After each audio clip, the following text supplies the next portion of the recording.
সাতক্ষীরা জেলার শ্যামনগর উপজেলা ঈশ্বরীপুর গ্রামে অবস্থিত যশেশ্বরী কালী মন্দির হিন্দু ধর্মাবলম্বীদের একটি পবিত্র তীর্থস্থান।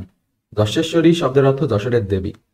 সত্য যুগে দক্ষ যজ্ঞের পর সতী মাতা দেহ ত্যাগের পর মহাদেব তার মৃত দেহ কাঁধে নিয়ে প্রলয় নৃত্য শুরু করেন। বিষ্ণুদেব তার প্রলয় নৃত্য থামানোর জন্য সুদর্শন চক্র বের করে এবং সতীর দেহ ছেদন করে। এর ফলে সতী মাতার দেহের খণ্ডগুলো ভারতীয় উপমহাদেশের বিভিন্ন স্থানে ছড়িয়ে পড়ে। সতী মাতার দেহ খণ্ড যে সকল স্থানে পতিত হয়েছে সেসব স্থানকে শক্তিপীঠ হিসাবে আখ্যায়িত করা হয়। এটা হলো মন্দিরের মূল ফটক। আর সতীর 51 পীঠের ভিতর এটি একটি।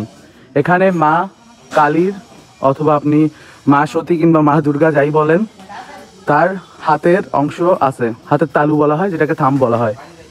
2021 সালে এখানে শ্রী নরেন্দ্র মোদী এসেছিলেন, ভারতের বর্তমান প্রধানমন্ত্রী, এবং তিনি একটি সোনার মুকুটও দান করে গেছিলেন এবং মন্দিরের জন্য একটি বড় কমপ্লেক্সের জন্য কিছু টাকাও দান করে গেছিলেন।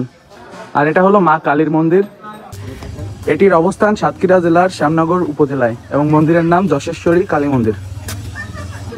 আর মন্দিরের মূল যে পুরনো ফটক, তাছাড়া ওই সাইডে নতুন একটা ফটক আছে, ওটার বাইরে এই জায়গায় অনেক পুরনো একটি গাছ দেখা যাচ্ছে যেটা অনেক বড়।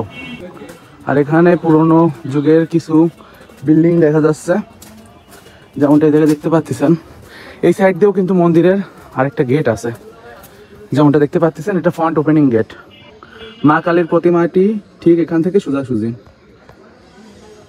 আর এটা হলো মন্দিরের সামনের একদম সোজাসুজি সাইডের যে জায়গা। আর এখানে সামনে একটা মাঠ টাইপের জায়গা আছে, যেখানে অনেকে র্যাকেট খেলতেছে, কারণ এখন শীতকাল। আর এগুলো হলো মন্দিরের আশেপাশের দোকানপাট। এখানে কাঠের বিভিন্ন জিনিসপত্র পাওয়া যায়, টুকটাক মন্দিরে পূজা দেওয়ারও বিভিন্ন সামগ্রী আছে। আর এই মন্দিরের পাশেই পুরনো ধ্বংসাবশেষ আরেকটি মন্দির আছে, যেটিকে অনেকে মূল মন্দিরও বলে। তো অনেক খোঁজার পরও আমি সেই মন্দিরটা পাইনি। আর ওটা হলো একটি শিব মন্দির, যেমনটা এখানের লোকজনের থেকে জানতে পারলাম। আর এখন রাতের বেলাও মন্দিরটায় তেমন লাইটিং টাইটিংয়ের ব্যবস্থা নেই, তো এই জন্য এখন আর যাওয়া সম্ভব হচ্ছে না।